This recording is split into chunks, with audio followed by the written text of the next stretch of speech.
The routine is the same. Get up, go check on the bikes, get my coffee mug out of the left-hand saddlebag, fill up the mug with the continental breakfast coffee at the motel, go to the room, shower, get dressed, pack up.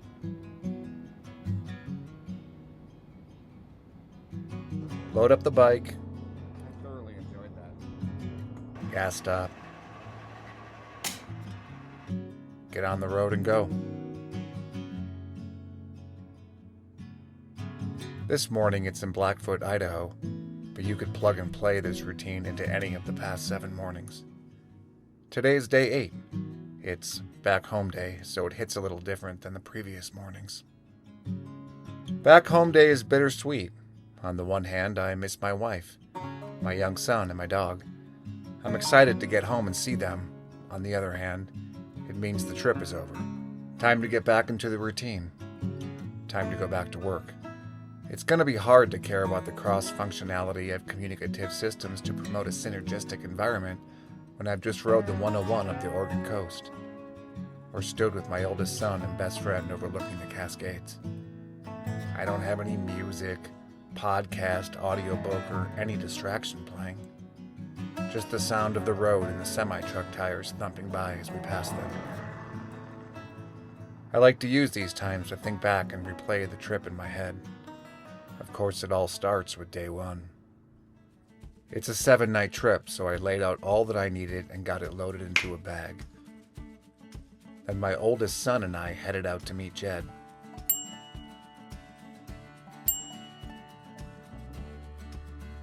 We love Jed. Jed does all the planning for these trips. He spends months poring over maps and researching the best routes. He even gets on Google Street View to check the curves and road conditions. Fun fact, having a friend with ADHD is a lot like having a friend with a boat. Sure, you don't want to own one yourself, but if your buddy has one and you get to enjoy the benefits of it, it's a good thing. Jed does a professional level job at planning these routes, and I'm very grateful for him. For day 1, we had to get from Salt Lake City, Utah to Reno, Nevada. There really is only a couple of ways, and none of them are great, so we bombed down the 500 plus miles on I-80 westbound to Reno. It was a relaxing day at highway speeds and grain temperatures. We hit a pretty large rainstorm coming into Reno, but it was over fast and only led to a brief moment of hydroplaning worry. We got to the motel, checked in, unloaded the bikes, and then walked to dinner. That night, we all got to bed early because we knew the next day was going to start the part of the trip with the fun roads. The next morning, we got up, got ready, and headed out. We took I-80 over to the California side and exited off the Truckee exit. That would be the last time we would see an interstate for 5 days. We wound through the incredible roads of Northern California and stopped for lunch in Quincy. We ate at this great little shack called the Polka Dot. I mean, check out how great this dining area of this place is. Then we got back on the bikes and wound through some more amazing forests, crossed some cool bridges, and ended up on CA 36. Now CA 36 is a freakishly great road that just winds and winds through the mountains of Northern California. We made it to Fortuna, our stop for the night, grabbed some dinner, and hit the hay, because the next day, we were going to ride the Avenue of the Giants. Trying to describe the Avenue of the Giants is a futile endeavor, but it was just as amazing as it sounds. The redwoods are a testament to how small we humans are as a species. It was just turn after turn of canopied trees, lush forest, mossy growth, and green hues. Yes, we did the thing when you drive through a tree. I mean, you kind of have to, don't you? I didn't want to leave. I wanted to stay there, live there in a small village with the Ewoks. Oh, did you know that the Redwood Forest is where the Forest Moon of Endor was filmed? There's a little nerd Star Wars trivia for you.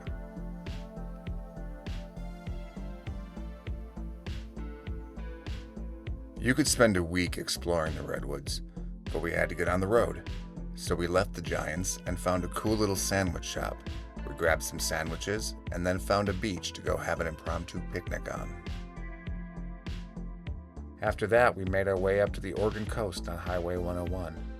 Now, I've ridden the PCH in Southern California with its beautiful beaches and warm, sunny towns, but this was the first time I've ridden the Oregon coast.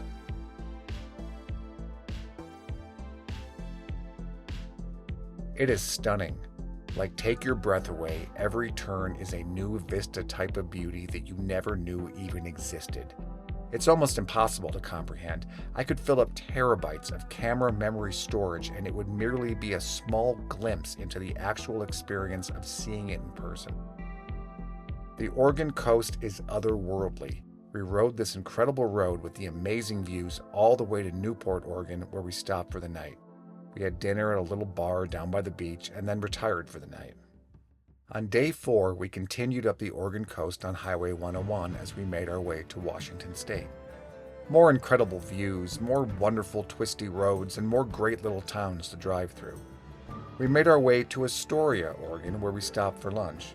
We were looking for Sloth, but didn't see him. That's a Goonies reference. Astoria is where the movie The Goonies was filmed, a favorite movie of mine when I was a child.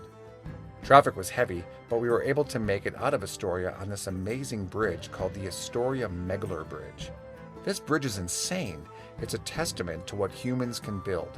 I don't know if we build things like this anymore, but I hope that if we don't, maybe someday we will. The bridge took us into Washington State, where we were met with more great roads, scenic views, and perfect weather. We were going close to Aberdeen, so of course I had to insist we stop and get a picture of the sign. I'm a 90s kid, so if you know, you know.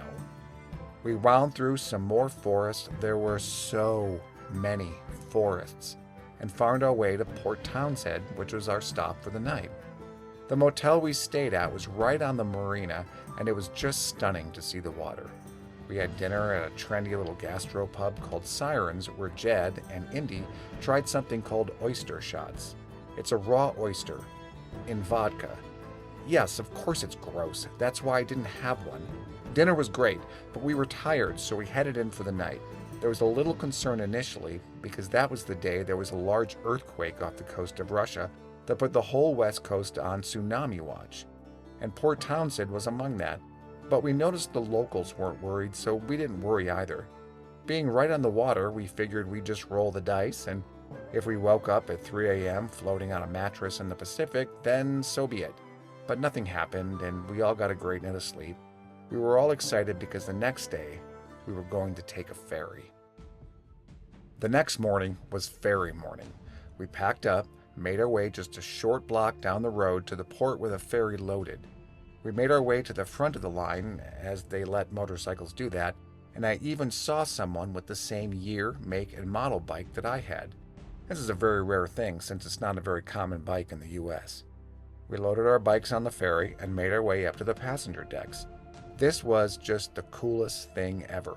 Just riding this massive vessel across the water was exhilarating. The air was crisp, the views were epic, and the short 35-minute ride was over before we knew it. We exited the ferry at the front, again, it's great being on a motorcycle, and got on the way to Deception Pass. Now, I don't know if you've ever heard of or seen Deception Pass, but it's like a magical fantasy land. The fog was thick, so it cast a gray eeriness over the air that added to the mystique. We explored the visitor center for a minute, snapped some artsy photos, and then loaded up on the bikes to cross the bridge. The traffic was heavy, as this is a major bridge for commuters, but we found our window and went across. It was amazing. Actually, it was beyond amazing. I kept expecting a mythical beast to rise from the fog and open its menacing jaws. When we got to the other side, I just kept replaying it in my head. Places like this exist, and we can visit them. That is just fantastic. We made our way through more Washington forest and rode through the North Cascades. We stopped at Lake Diablo and admired the crystal blue water. What an incredible landscape. We rode some more wonderful Washington State roads and made our way to Kettle Falls, our stop for the night. We even saw a double rainbow on the way into Kettle Falls. The place we stayed at was called the Columbia Point Resort. I highly recommend staying here. It's a great place. We ate dinner at a little bar in town, then retired for the evening. Tomorrow, it was off to Missoula, Montana. The next morning, we packed up, hit the road, and made our way through the Colville National Forest. Man, this was just another great road. Just epic turns and views of rivers, grass fields, and great little small towns. The temperatures were hot, but manageable as we rode through the beauty that is Montana. We ended up having to take I-90 into Missoula, but this was the first interstate we had seen since the morning of day 2, so it was fine. And actually, I-90 isn't bad for an interstate. We made it to our motel in Missoula and headed across the street for some dinner. That night, we all got to bed early as we all knew that we only had one more day left before it was time to go home. And the next morning, we had a very important mission to accomplish. Operation Get Jack a T-Shirt. 3 years ago, Jed and I took a bike trip to Glacier National Park.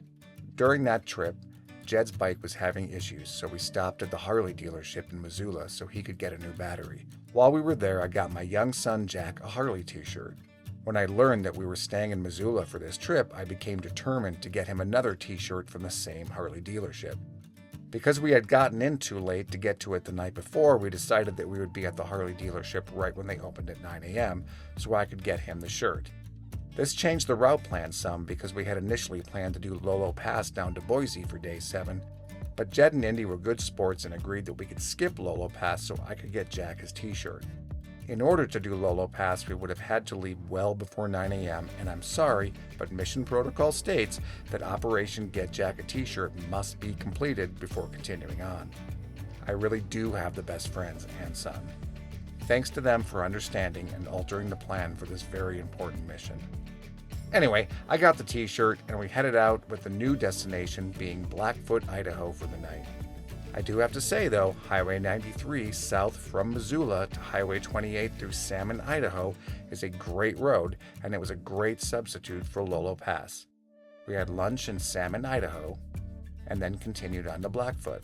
We got into Blackfoot early for us, and went to our rooms to relax. Later that evening, we made our way to dinner at a great little place down the road where we replayed the trip in conversation. It was hard to think that the trip was at its end, but also it was exciting to get home to my wife and Jack and my dog, Mabel. My wife rules. She is the best for holding down the home front so I can go on these adventures. And this was the first big bike trip I've taken with my older son. What a treasure it was to be able to share this with him. We all got to bed early and prepared ourselves for the ride home the next day. And that brings us back to now. As we ride down I-15, which is just a terrible interstate, I can't help but think that this is one of those trips that will forever be locked in my memory as my happy place. When work gets too stressful, I can just start up a mind movie of riding through these amazing places, seeing these incredible towns and the pure, unfiltered joy of exploring the most amazing parts of this world on a motorcycle. Somebody once asked me why I like motorcycles so much, and I'm sure it has something to do with my dad. Motorcycles were one of the few topics we had in common. Or maybe it's all the normal cheesy stuff people say like freedom or wind or moving with the road. But honestly, to put it simply, of all my blissful core memories, I mean those memories you have when everything in that moment feels perfect. At least 50% of them contain a motorcycle. And now that it's time to go home and dream up the next trip, I will be able to add a few more core memories to that database. I am home now, but I will never forget the beauty that befell my eyes on this trip.